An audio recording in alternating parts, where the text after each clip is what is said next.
बिस्मिल्लाहिर्रहमानुर्रहीम। ये खुली हुई किताब की आयतें हैं। हमने इसे अरबी में कुरान के रूप में उतारा है ताकि तुम समझ सको और फिर तुम्हारे द्वारा दूसरे लोग समझ सकें। इस कुरान को तुम्हारी ओर वही करके हम तुम्हारे सामने उत्तम ढंग से बयान करते हैं। इससे पहले तो तुम बिल्कुल बेखबर थे। और जब ऐसा हुआ कि यूसुफ ने अपने बाप से कहा, हे पिता, मैंने स्वप्न में 11 तारे देखे और सूर्य चंद्रमा 7 थे। मैंने उन तारों को देखा कि वो मुझे सजदा कर रहे हैं। उसने कहा, मेरे बेटे, अपने स्वप्न को अपने भाइयों से न बयान करना, नहीं तो ये तेरे हक़ में कोई चाल चलेंगे। निश्चय ही शैतान मनुष्यों का खुला शत्रु है और ऐसा ही होगा। तेरा रब तुझे चुन लेगा और तुझे बातों की तह तक पहुँचने की सीख देगा और तुझ पर और याकूब के घराने पर अपनी नेमत पूरी करेगा, जिस तरह इसको वो इससे पहले तेरे पूर्वज इब्राहीम और इसहाक पर पूरी कर चुका है। निसंदेह तेरा रब जानने वाला और तत्वदर्शी है। वास्तव में यूसुफ और उसके भाइयों के किस्से में इन मांग करने वालों के लिए निशानियां हैं। जब ऐसा हुआ कि उन्होंने कहा, यूसुफ और उसका भाई हमारे बाप को हम सभी से अधिक प्रिय है, हालांकि हम एक पूरा जत्था हैं। निश्चय ही हमारे पिता खुली गलती में पड़े हुए हैं। मार डालो यूसुफ को या फेंक दो उसे किसी भूभाग में कि तुम्हारे बाप का रुख केवल तुम्हारी ओर रहे। इसके पश्चात तुम लोगों के सब काम बन जाएंगे। उनमें से एक बोलने वाला बोल पड़ा, यूसुफ को कत्ल ना करो, और यदि तुम कुछ करने ही वाले हो तो उसे किसी गहरे कूप की तह में डाल दो। काफिले का कोई व्यक्ति उसे उठा ले जाएगा। बोले, हे हमारे पिता, क्या बात है कि यूसुफ के बारे में हम पर आप भरोसा नहीं करते? हालांकि हम तो उसका हित चाहने वाले हैं। कल उसे हमारे साथ भेज दीजिए कि कुछ चर चुग और खेल कूद देख ले। निश्चय ही हम उसकी रक्षा के लिए मौजूद हैं। उसने कहा, इस बात से तो मुझे दुख हो रहा है कि तुम उसे ले जाओ, और मैं डरता हूँ कि कहीं तुम उससे गाफिल हो जाओ और उसे कोई भेड़िया खा जाए। वो बोले, यदि हमारे एक जत्था के होते हुए उसे भेड़िए ने खा लिया तब तो हमने सब कुछ गंवा दिया। फिर जब ये लोग उसे ले गए और इस बात पर सहमत हो गए कि उसे एक गहरे कूप की तह में डाल दें, तो हमने उसकी ओर वही की, घबराओ नहीं, एक समय में तू इन्हें इनकी ये बात जताएगा और इन्हें कुछ भी खबर ना होगी। और अंधेरा हो जाने पर वो रोते हुए अपने बाप के पास पहुँचे। कहने लगे, हे हमारे पिता, हम दौड़ का मुकाबला करने में लग गए और यूसुफ को अपने सामान के पास छोड़ दिया कि इतने में भेड़िए ने उसे खा लिया। आप तो हमारा विश्वास करेंगे नहीं, चाहे हम सच्चे ही क्यों ना हो। और वो उसके कुर्ते पर झूठ मूठ का खून लगा लाए थे। उसने कहा, बात ये नहीं है, बल्कि तुम्हारे जी ने पट्टी पड़ाकर तुम्हारे लिए एक बात बना दी है। अब श्रीमान संतोष है। जो बात तुम कह रहे हो उसमें अल्लाह ही सहायक है। और एक काफिला आया और उन्होंने अपने पानी भरने वालों को भेजा। उसने अपना डोला डाला। वो पुकार उठा, क्या ही खुशी की बात है, ये तो एक लड़का है। और उन्होंने उसे माल समझकर छुपा लिया, और अल्लाह जानता था जो वो कर रहे थे। और उन्होंने उसे कम दाम पर कुछ दिरहमों में बेच दिया, और उससे उन्हें कोई विशेष लगाव न था। और मिस्र के जिस व्यक्ति ने उसे ख़रीदा था, उसने अपनी स्त्री से कहा, इसे अच्छी तरह आदर सत्कार के साथ रखना। बहुत संभव है कि हमारे काम आए या हम इसे बेटा ही बना लें। इस तरह हमने मिस्र की धरती में यूसुफ को जगा दी और उसे बातों अथवा मामलों की तह तक पहुँचने की सीख देने का प्रबंध किया। अल्लाह को अपने काम का पूरा अधिकार है, परंतु अधिकतर लोग जानते नहीं। और जब वो अपनी प्रौढ़ता युवावस्था को प्राप्त हुआ तो हमने उसे निर्णय शक्ति और ज्ञान प्रदान किया, और उत्तम कार्यों को इसी तरह हम बदला दिया करते हैं। जिस स्त्री के वो घर में रहता था, वो उस पर डोरे डालने लगी और द्वार बंद कर कर कहने लगी, लो आ जाओ। उसने कहा, अल्लाह की पनाह, मेरे रब ने मुझे अच्छा ठिकाना प्रदान किया है। निश्चय ही ऐसे जालिम कभी सफल नहीं होते। उसने उसका इरादा कर लिया, और यदि उसके रब की एक दलील उसके सामने ना आ गई होती तो वो उसकी ओर बढ़ता। ऐसा हुआ ताकि हम बुराई और अश्लीलता को उससे दूर रखें। निसंदेह वो हमारे चुने हुए बंदों में से था। और वो दोनों आगे पीछे द्वार की ओर भागे, और उसने यूसुफ का कुर्ता पीछे से फाड़ डाला। दोनों ने द्वार पर उसके पति को मौजूद पाया। वो बोली, जो कोई तेरी घरवाली के साथ बुरा इरादा करे उसका दंड इसके सिवा और क्या हो सकता है कि उसे कैद किया जाए या कोई दुखदाई दंड दिया जाए। कहा, यही मुझ पर डोरे डाल रही थी और उसके घरवालों में से एक गवाह ने ये गवाही दी, यदि उसका कुर्ता आगे से फटा है तो ये सच्ची है और वो झूठा है, और यदि उसका कुर्ता पीछे से फटा है तो ये झूठी है, वो सच्चा है। फिर जब देखा कि उसका कुर्ता पीछे से फटा है तो उसने कहा, ये तुम स्त्रियों की चाल है, वास्तव में तुम्हारी चाल गज़ब की होती है। यूसुफ, इस बात को जाने दे और तू हे स्त्री अपने गुनाह की माफ़ी मांग, निश्चय ही तू खताकारों में से है। और नगर में स्त्रियां कहने लगीं कि अजीज़ की स्त्री अपने नवयुवक दास पर डोरे डालना चाहती है, उसका प्रेम उसके मन में घर कर चुका है, हम तो उसे देखते हैं कि खुली गुमराही में पड़ गई है। उसने जब उनकी मक्कारी की बात सुनी तो उन्हें बुला भेजा और उनमें से हर एक को तसल्ली देते हुए उनके लिए परीक्षा की भूमि तैयार की और यूसुफ से कहा, तू उनके सामने निकल आ। तब स्त्रियों ने उसे देखा तो वो उसकी महानता से दंग रह गईं। वो सभी उपाय करके हार गईं और कहने लगीं, धन्य है अल्लाह, ये मनुष्य नहीं, ये तो कोई श्रेष्ठ फरिश्ता है। अजीज़ की स्त्री ने कहा, ये वही है जिसके मामले में तुमने मेरी निंदा की थी। वास्तव में मैंने इसे रिझाने का प्रयास किया था, परंतु ये बच निकला। मैं इससे जो बात कहती हूँ, यदि इसने ना मानी तो कैद किया जाएगा और अपमानित होगा। यूसुफ ने कहा, मेरे रब, जिस बात की ओर ये लोग मुझे बुला रहे हैं उससे अधिक तो मुझे कैद ही पसंद है। यदि तूने उनके दांव घात को मुझसे न फेरा तो मैं उनकी ओर झुक जाऊंगा और जाहिलों में से हो रहूँगा। तो उसके रब ने उसकी दुआ कबूल कर ली और उससे उनके दांव घात को दूर रखा। निसंदेह वो सुनने वाला और जानने वाला है। फिर उन लोगों को यही सूझा कि उसे एक मुद्दत के लिए कैद कर दें, यद्यपि वो खुली निशानियां देख चुके थे। और बंदी गृह में 2 युवक उसके साथ और भी प्रविष्ट हुए। उनमें से एक ने एक दिन कहा, मैंने स्वप्न देखा कि मैं शराब निचोड़ रहा हूँ।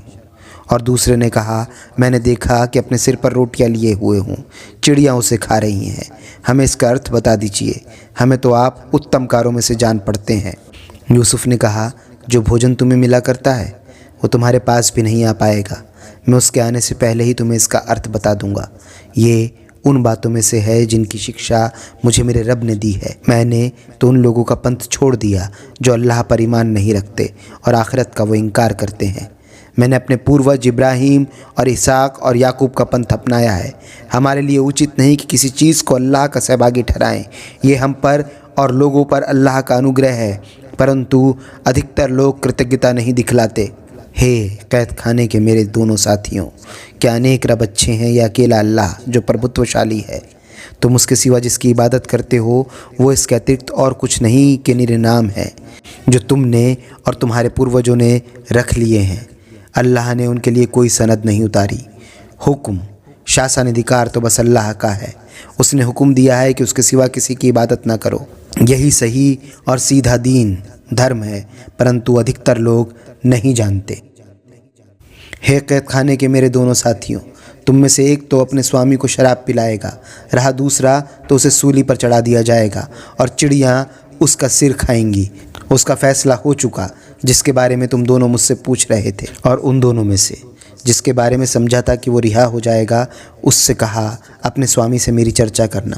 परंतु शैतान ने ये बात भुला दी कि वो अपने स्वामी से चर्चा करता, तो वो कई वर्ष तक कैद खाने में ही रहा। और बादशाह ने कहा, मैंने स्वप्न देखा है कि 7 मोटी गायों को 7 दुर्बल गायें खा रही हैं और अनाज की 7 बालें हरी हैं और दूसरी 7 सूखी हैं। हे सरदारों, यदि तुम स्वप्न का अर्थ बताते हो तो मेरे स्वप्न का अर्थ मुझे बताओ। बोले, ये तो उड़ते स्वप्न हैं और हम ऐसे उड़ते स्वप्नों का अर्थ नहीं जानते। और उन दोनों में से जो रिहा हो गया था और एक मुद्दत के बाद उसे याद पड़ा, वो बोल उठा, मैं इसका अर्थ आप लोगों को बताता हूँ, मुझे यूसुफ के पास भेज दीजिए। उसने कहा, यूसुफ, हे परम सत्यनिष्ठ, हमें इसका अर्थ बताइए कि 7 मोटी गायों को 7 दुर्बल गायें खाए जा रही हैं और 7 बालें हरी हैं और 7 सूखी हैं, ताकि मैं उन लोगों के पास लौट जाऊं, कदाचित वो जान लें। उसने कहा, 7 वर्ष तक तुम लगातार खेती बाड़ी करते रहो और जो कुछ काटो उसे उसकी बालियों में ही रहने देना, सिवाय थोड़े हिस्से के जिसे तुम खाओ। और इसके बाद 7 वर्ष बड़े ही कठिन आएंगे, जो वो सब खा जाएंगे जो पहले से तुमने उसके लिए इकट्ठा कर रखा होगा। बस वही थोड़ा रह जाएगा जो तुम रख छोड़ोगे। फिर उसके बाद 1 साल ऐसा आएगा जिसमें लोगों की फरियाद सुन ली जाएगी। ईश्वर की दया से उन पर घोर वर्षा होगी और वो उसमें रस निचोड़ेंगे। और स्वप्न का मतलब सुनकर बादशाह ने कहा, उसे मेरे पास लाओ। जब दूत उसके पास पहुंचा तो उसने कहा, अपने स्वामी के पास लौट जा और उससे पूछ कि उन स्त्रियों का क्या मामला है जो अपने उपायों में असफल रहीं। निसंदेह मेरा रब उनकी मक्कारी को भली भांति जानता है। उसने पूछा, तुम्हें क्या मामला पेश आया जब तुमने यूसुफ को रिझाना चाहा? वो बोल उठी, धन्य है अल्लाह, हमने तो उसमें कोई बुराई नहीं पाई। अजीज़ की स्त्री ने कहा, अब सच्ची बात खुल गई है, वो मैं ही थी जिसने उसे फुसलाना चाहा था और निसंदेह वो सच्चों में से है। यूसुफ ने कहा, इससे उद्देश्य ये था कि वो अजीज़ जान ले कि मैंने उसकी पीठ पीछे उसके साथ कोई विश्वासघात नहीं किया है, और ये कि अल्लाह विश्वासघात करने वालों की चाल को चलने नहीं देता। मैं तो ये नहीं कहता हूँ कि मैं बरी हूँ, जी तो बुराई पर उभारता ही है। ये और बात है कि मेरा रब ही दया करे। निसंदेह मेरा रब बड़ा क्षमाशील और दया करने वाला है। और बादशाह ने कहा, उसे मेरे पास ले आओ, उसे अपने लिए ख़ास कर लूँगा। जब उससे बातचीत की तो उससे कहा, अब तू मेरे यहाँ बड़ा ही मर्तबे वाला और अमानतदार है। उसने कहा, धरती के ख़जाने मुझे सौंप दीजिए, निश्चय ही मैं रक्षक और ज्ञान रखने वाला हूँ। और इस प्रकार हमने उसे मिस्र की धरती में अधिकार प्रदान किए। स्वतंत्रता पूर्वक उसने जहाँ चाहे रहे सहे। हम जिस पर चाहते हैं अपनी दया करते हैं, और हम उत्तम कार्यों का बदला कभी अकारत नहीं करते। और जो लोग ईमान लाए और डरते रहे, उनके लिए आखिरत का बदला ज़्यादा अच्छा है। और अकाल का समय आया तो यूसुफ के भाई आए, फिर उसके पास हाजिर हुए, और वो उन्हें पहचान गया, परंतु वो उसे पहचान नहीं रहे थे। जब उसने उनका सामान तैयार करा दिया तो उसने कहा, बाप की ओर से तुम्हारा जो एक भाई है उसे मेरे पास लाना। देखते नहीं हो कि मैं पूरी नाप से लेता हूँ और एक अच्छा अतिथि सत्कार करने वाला भी हूँ। यदि तुम उसे मेरे पास न लाए तो तुम्हारे लिए मेरे पास ना तो कोई माप होगी और ना तुम मेरे करीब फटकने पाओगे। उन्होंने कहा, हम उसके लिए उसके बाप को बहला फुसला कर तैयार करेंगे, और हमको तो ये काम करना ही है। और उसने अपने नवयुवक सेवकों से कहा, इनका माल जिसके बदले में अनाज लिया है इनके सामान में ही रख दो। जब ये अपने घर की ओर लौटेंगे तो कदाचित वो उसे पहचान जाएं, कदाचित ये फिर पलटें। जब वो अपने बाप के पास लौट कर गए तो कहा, हे हमारे पिता, अब तो अनाज की माप हमारे लिए बंद कर दी गई है, इसलिए आप हमारे भाई को हमारे साथ भेज दीजिए ताकि हम तुलवा लाएं। निश्चय ही हम उसकी रक्षा के लिए मौजूद हैं। उसने कहा, क्या मैं इसके मामले में तुम पर वैसा ही भरोसा करूं जैसा इससे पहले इसके भाई के मामले में तुम पर भरोसा कर चुका हूं? अल्लाह ही अच्छा रक्षक है और वो सब दयावानों से बढ़कर दयावान है। और जब उन्होंने अपना सामान खोला तो देखा कि उनका माल उन्हें लौटा दिया गया है। बोले, हे हमारे पिता, हमें और क्या चाहिए? ये हमारा माल भी हमें लौटा दिया गया है। अब हम अपने घर वालों के लिए रसद लाएंगे और अपने भाई की रक्षा करेंगे, और 1 ऊँट का बोझ और अधिक लेंगे। यह आसानी से मिल सकता है।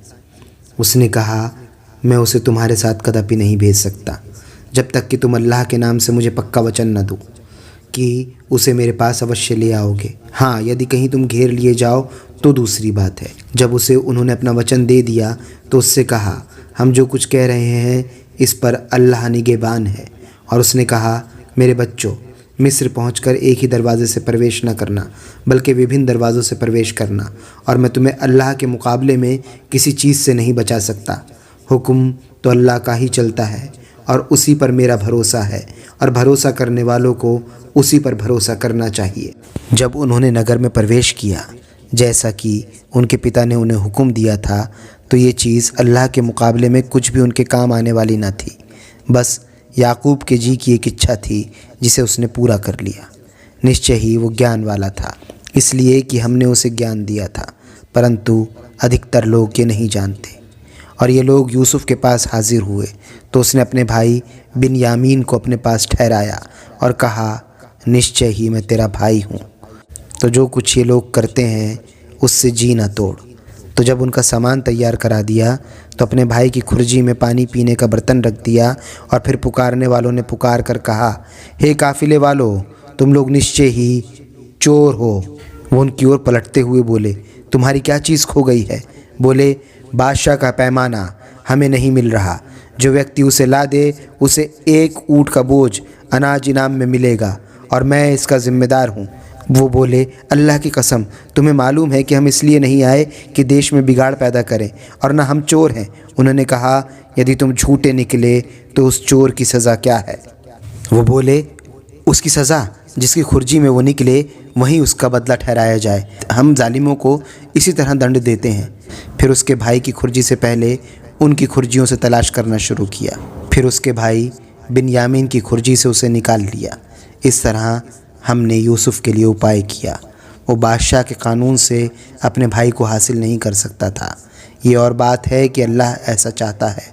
हम जिसके चाहते हैं ऊंचे दर्जे कर देते हैं, और एक जानने वाला ऐसा भी है जो हर जानने वालों से उच्च है।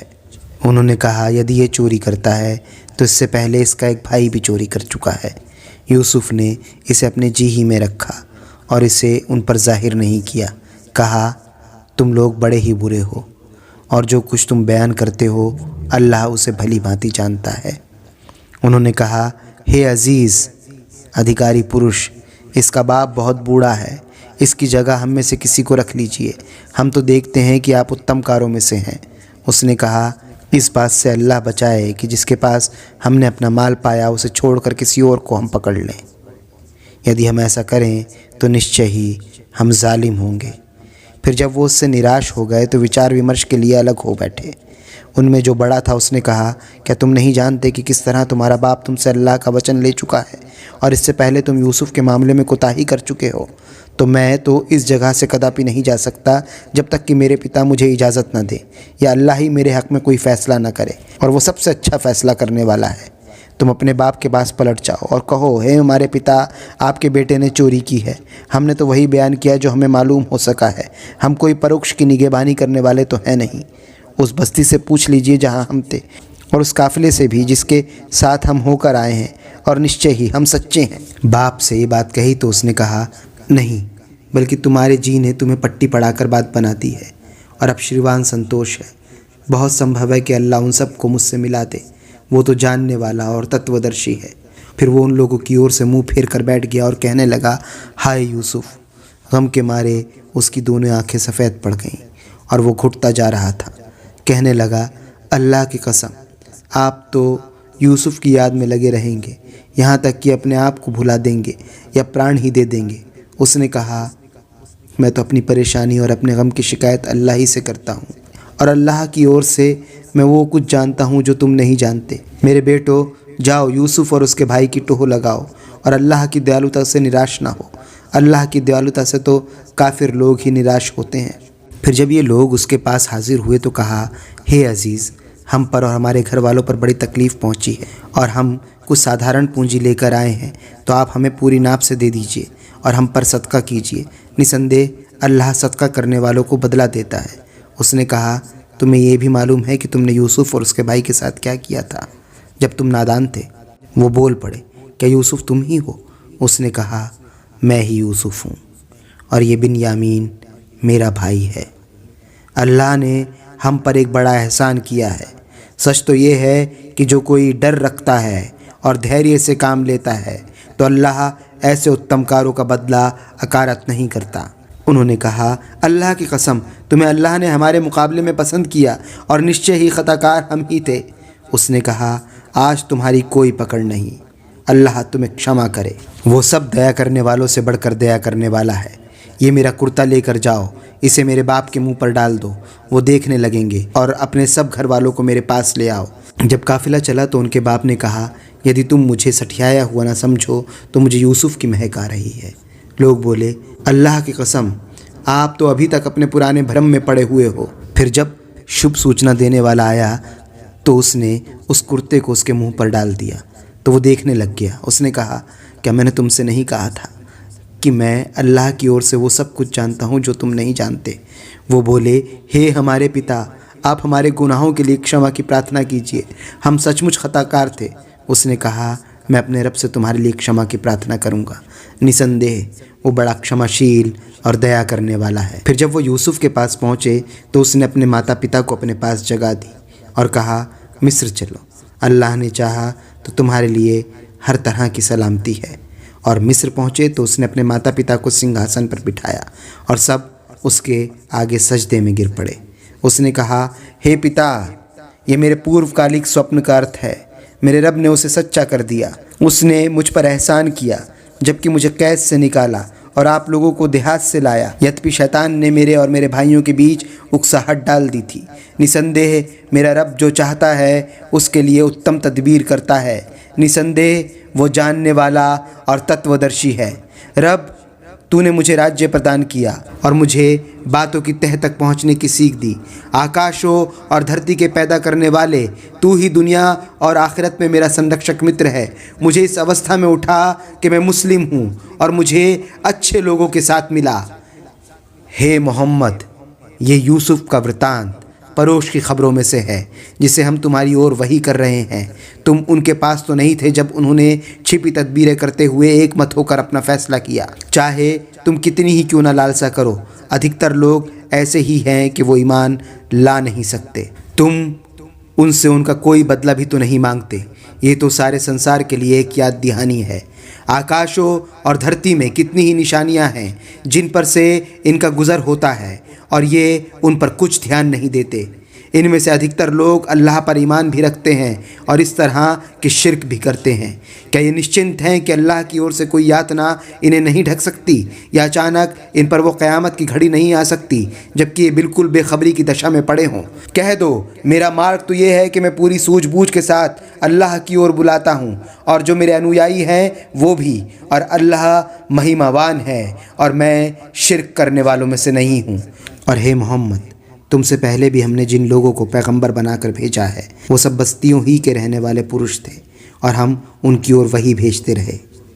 फिर क्या ये लोग धरती में चले फिरे नहीं कि देखते नहीं कि उन लोगों का कैसा परिणाम हुआ जो इनसे पहले थे। जो लोग डरते रहे उनके लिए आखिरत का घर ज़्यादा अच्छा है। क्या तुम लोग बुद्धि से काम नहीं लेते? यहाँ तक कि जब वो रसूल निराश हो गए और लोगों ने समझा कि उनसे झूठ बोला गया था तो अचानक उन्हें हमारी मदद पहुँच गई। फिर जिसे चाहा हमने बचा लिया और अपराधी लोगों पर से तो हमारी यातना टाली ही नहीं जा सकती। इसमें संदेह नहीं कि इसके वृत्तांत बयान में बुद्धि वालों के लिए एक शिक्षा सामग्री है। यह कुरान कोई मनगढ़ंत बात नहीं है बल्कि उस कलाम की तस्दीक में से है जो इससे पहले है और हर चीज़ का विस्तार और ईमान वाले लोगों के लिए मार्गदर्शन और दयालुता है।